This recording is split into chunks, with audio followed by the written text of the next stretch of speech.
नमस्कार विद्यार्थी मित्रों, आज हम पढ़ेंगे पाठ दूसरा ईदगाह। यह एक कहानी है जिसके लेखक हैं प्रेमचंद, जिसका जन्म सन 1880 में वाराणसी के पास लभी नामक गांव में हुआ था। उनका बचपन का नाम धनपत राय था। आरंभ में वे नवाब राय उपनाम से उर्दू में लिखते थे, बाद में प्रेमचंद नाम से हिंदी में लिखने लगे। मैट्रिक उत्तीर्ण होते ही अध्यापक बने, किंतु गांधी जी के असहयोग आंदोलन में सक्रिय होने के लिए उन्होंने सरकारी नौकरी त्याग दी थी। गोदान प्रेमचंद का सर्वश्रेष्ठ उपन्यास है। उनकी कहानियां मानसरोवर भाग 1 से 8 में संकलित है। साहित्य में प्रगतिवाद चेतना को उजागर करने के लिए जागरण तथा हंस पत्रिकाओं का संपादन किया था। प्रेमचंद की भाषा बोलचाल के निकट की है और उनका निधन सन 1936 में हुआ था। ईदगाह प्रेमचंद की अमर कहानी है। यहाँ पर कहानी का बाल नायक हामिद अपने दोस्तों के साथ ईदगाह जाता है। जब अन्य बच्चे खिलौने और मिठाई खरीदते हैं, हामिद अपनी बाल सहज इच्छाओं का दमन करके अपनी दादी अमीना के लिए चिमटा खरीदता है। इसमें दादी के प्रति प्रेम तथा उपयोगी चीज खरीदने की विवेकपूर्ण बुद्धिमत्ता प्रकट होती है। पाठकगण बालक हामिद के त्याग, सद्भाव और विवेक को देखकर भाव विभोर हो जाते हैं। रमजान के पूरे 30 रोजों के बाद आज ईद आई है। कितना मनोहर यानी कि सुंदर, कितना सुहावना प्रभात है। सुहावना यानी कि रमणीय प्रभात है। आज का सूर्य देखो कितना प्यारा, कितना शीतल है, मानो संसार को ईद की बधाई दे रहा है। गांव में कितनी हलचल है। ईदगाह जाने की तैयारियां हो रही हैं। किसी के कुर्ते में बटन नहीं है, पड़ोस के घर में सुई धागा लेने दौड़ा जा रहा है। किसी के जूते कड़े हो गए हैं, उनमें तिल डालने के लिए तेली के पास भागा जाता है। जल्दी जल्दी बैलों को सानी पानी दे दे। सानी यानी कि चारे की सामग्री, जो पशुओं को पानी में उबालकर खिलाई जा सकती है। ईदगाह से लौटते लौटते दोपहर देर हो जाएगी, इसलिए पशुओं को खाना तो दे देते हैं। 3 कोस का पैदल रास्ता, फिर सैकड़ों आदमियों से मिलना बैठना, बहुत चलना होता है और वहाँ भी आदमियों से मिलना बैठना, तो इसकी वजह से दोपहर के पहले लौटना असंभव है। लड़के सबसे ज़्यादा पसंद है। किसी ने 1 रोजा रखा है, वह भी दोपहर तक, तो किसी ने वह भी नहीं रखा। लेकिन ईदगाह जाने की खुशी उनके हिस्से की चीज है। रोजे बड़े बूढ़ों के लिए होंगे, लेकिन बच्चों के लिए तो आज ईद है। रोज ईद का नाम रटते थे, तो आज वह आ गई। कई दिनों से वो कहते थे कि ईद आने वाली है, ईद आने वाली है, और आज ईद आ गई। बहुत जल्दी पड़ी है कि लोग ईदगाह क्यों नहीं चलते। उनकी अपनी जेबों में तो कुबेर का धन भरा हुआ है। कुबेर यानी कि धन का देवता बार बार जेब में से अपना खजाना निकाल कर गिनते हैं और खुश होकर फिर रख देते हैं। बार बार जेब में जो पैसे हैं वो निकालते हैं और उसे गिनते हैं और फिर खुश हो जाते हैं कि मेरे पास तो इतने सारे पैसे हैं, और फिर रख देते हैं। महमूद गिनता है 1, 2, 10, 12 और उसके पास 12 पैसे हैं। तो मोहसिन गिनता है 1, 2, 8, 9, 15, तो उनके पास 15 पैसे हैं। इन्हीं अनगिनत पैसों से अनगिनत चीज़ें लाएंगे बच्चे। अनगिनत यानी जिसे गिना न जा सके। खिलौना लाएंगे, मिठाइयाँ, गेंद और जाने क्या क्या लेके आएंगे।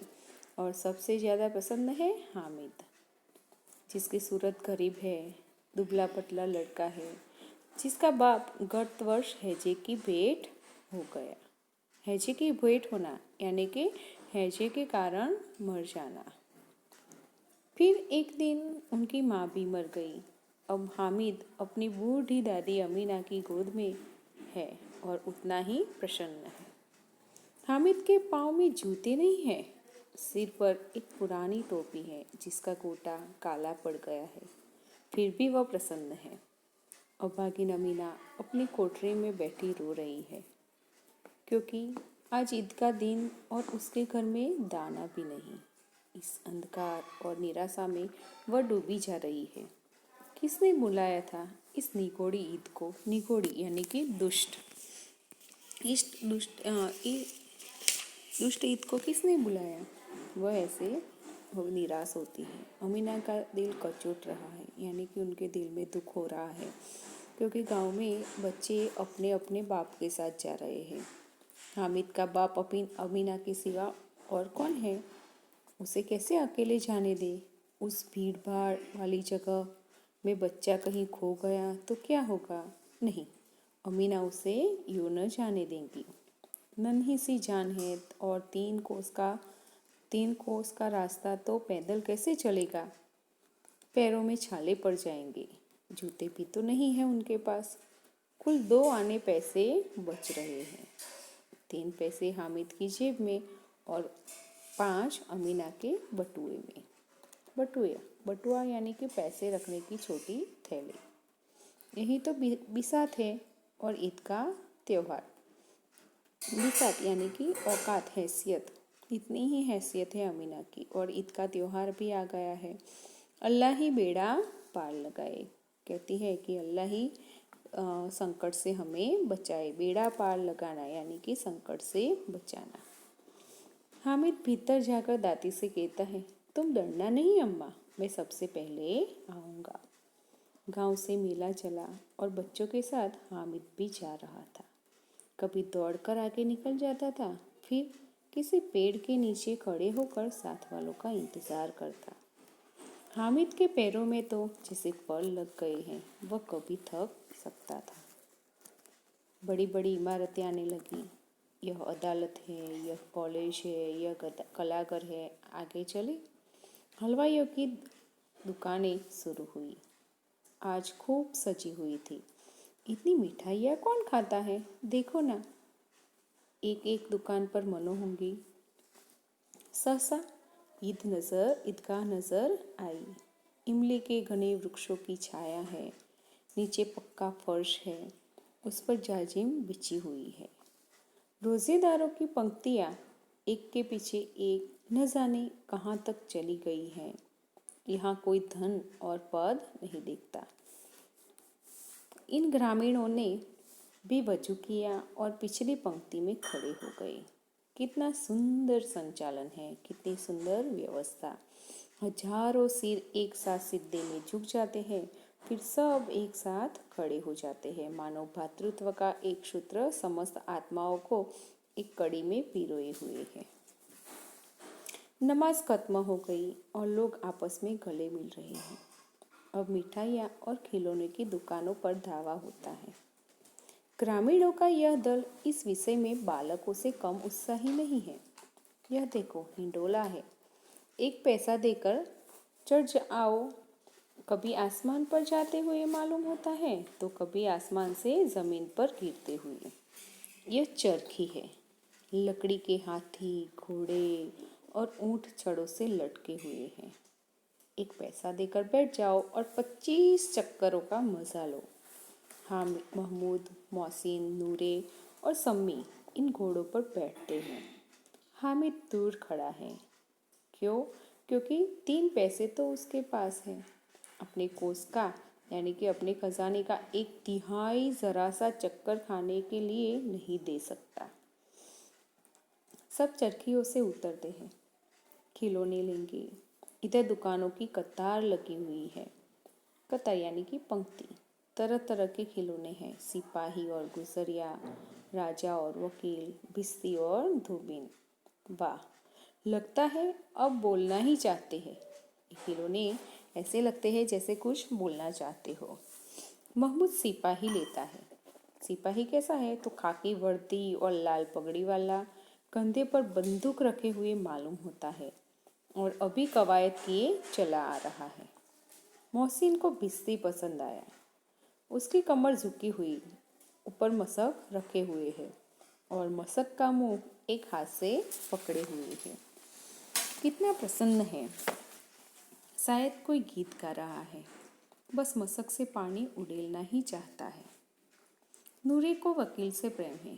काला चोगा, नीचे सफ़ेद अचकन और अचकन के सामने की जेब में घड़ी, सुनहरी जंजीर, एक हाथ में कानून का पोथा लिए हुए। मालूम होता है अभी किसी अदालत से जीरह या बहस किए चले आ रहे हैं।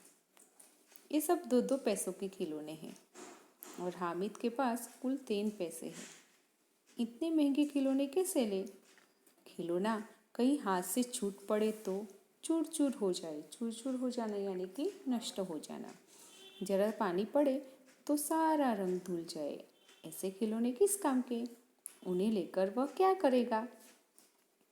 तो खिलौने के बाद मिठाइयाँ आती है। किसी ने रेवड़ियाँ ली है तो किसी ने गुलाब जामुन तो किसी ने सोहन हलवा। मज़े से खा रहे हैं। हामिद बिरादरी से पृथक है। अभागे के पास 3 पैसे हैं। क्यों नहीं कुछ लेकर खाता? ललचाई आंखों से सब की ओर दिखता है। मिठाइयों के बाद कुछ दुकानें लोहे की चीज़ों की हैं, कुछ गिलट और कुछ नकली गहनों की। लड़कों के लिए यहाँ कोई आकर्षण नहीं है। वे सब आगे बढ़ जाते हैं। हामिद लोहे की दुकान पर रुक जाता है। कई चिमटे रखे हुए हैं। उसे ख्याल आया दादी के पास एक चिमटा नहीं है। तवे से रोटियां उतारती है तो हाथ जल जाते हैं। अगर वह चिमटा ले जाकर दादी को दे तो कितनी प्रसन्न होगी। फिर उनकी उंगलियां कभी न जलेगी। घर में एक काम की चीज हो जाएगी। खिलौने से क्या फायदा? व्यर्थ में पैसे खराब होते हैं। जरा देर ही तो खुशी होती है, फिर तो खिलौने की ओर कोई आंख उठाकर नहीं देखता।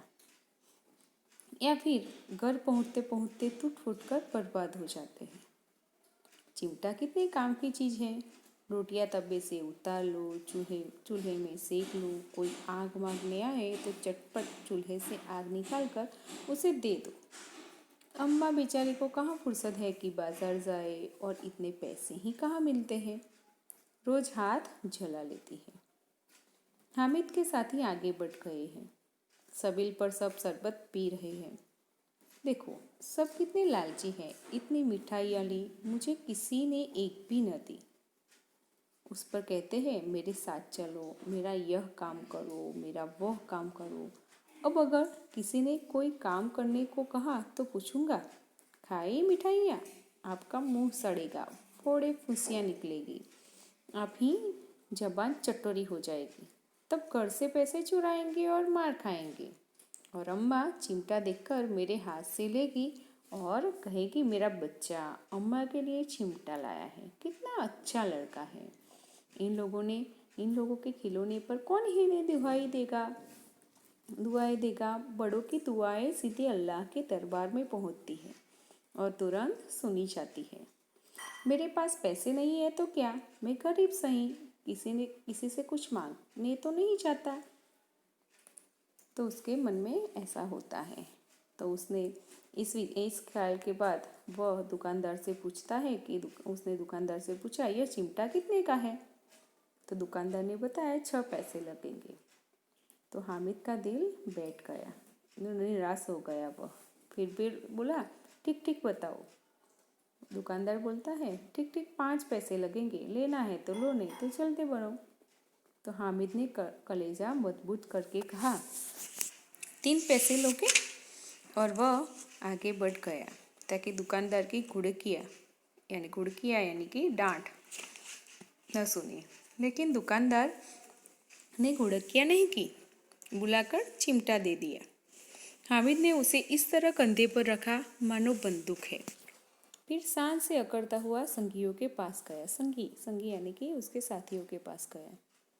मोहसिन ने हंसकर कहा यह चिमटा क्यों लाया बुद्धू, इसका क्या करेगा? तो हामिद ने चिमटे को जमीन पर पटक कर कहा जरा अपना बिस्ती तो जमीन पर गिराओ, सारी पसलियाँ चूर चूर हो जाए बच्चों की, यानी कि सारी पसलियाँ चूर चूर यानी कि नष्ट हो जाए। महमूद बोला तो यह चिमटा कोई खिलौना है? हामिद ने कहा खिलौना क्यों नहीं है, अभी कंधे पर रखा तो बंदूक हो गई, हाथ में लिया तो फकीरों का चिमटा हो गया। चाहूँ तो इससे मंजीरे का काम ले सकता हूँ। एक चिमटा जमा दूँ तो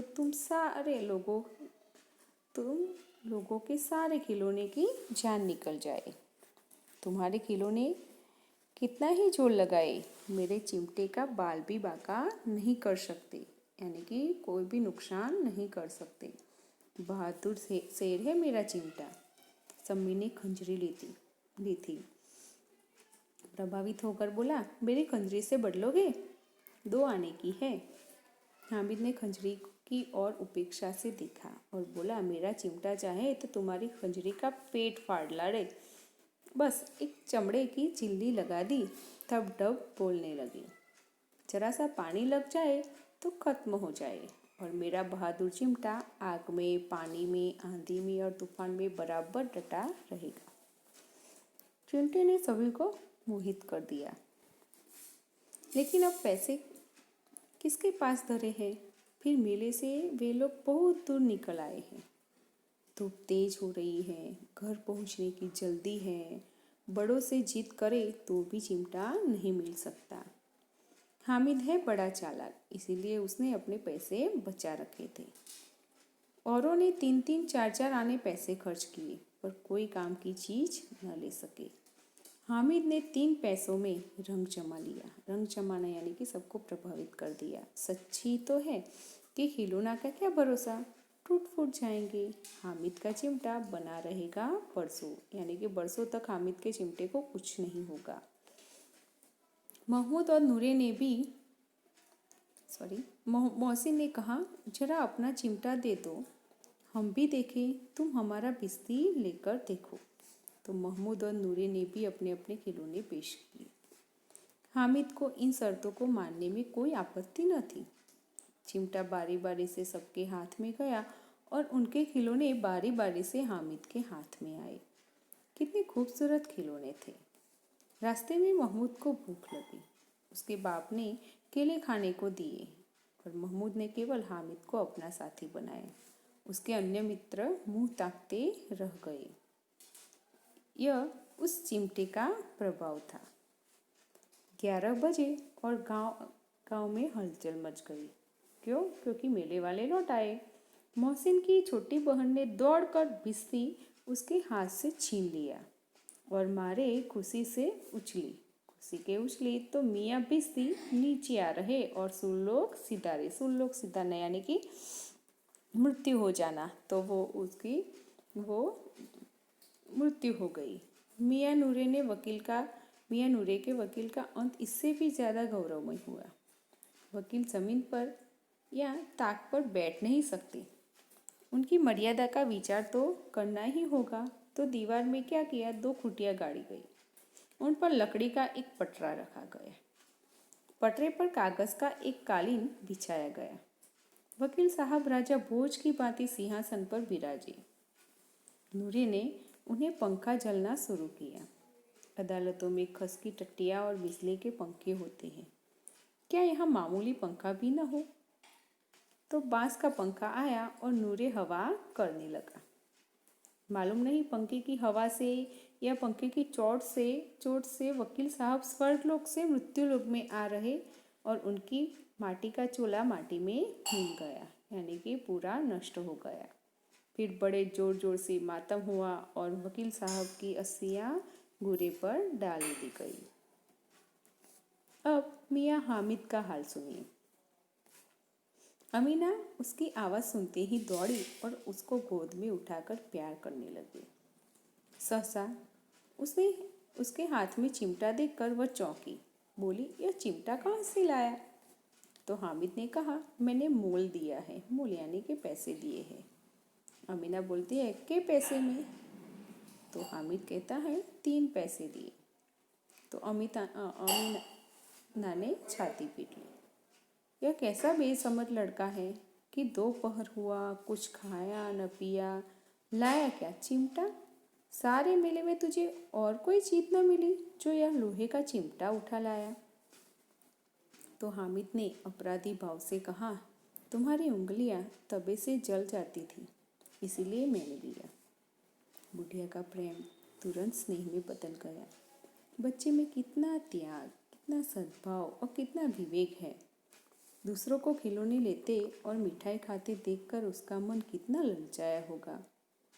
इतना जब्त यानी कि धीरज इससे हुआ कैसे? अमीना का मन गदगद हो गया और वह रोने लगी। दामन फैलाकर हामिद को दुआएं देती जाती थी और उसकी आंखों से आंसू की बड़ी बड़ी बूंदें गिरती जाती थी। तो इस कहानी में हामिद की त्याग भावना, सद्भाव, विवेक ये देखकर हम भाव विभोर हो जाते हैं।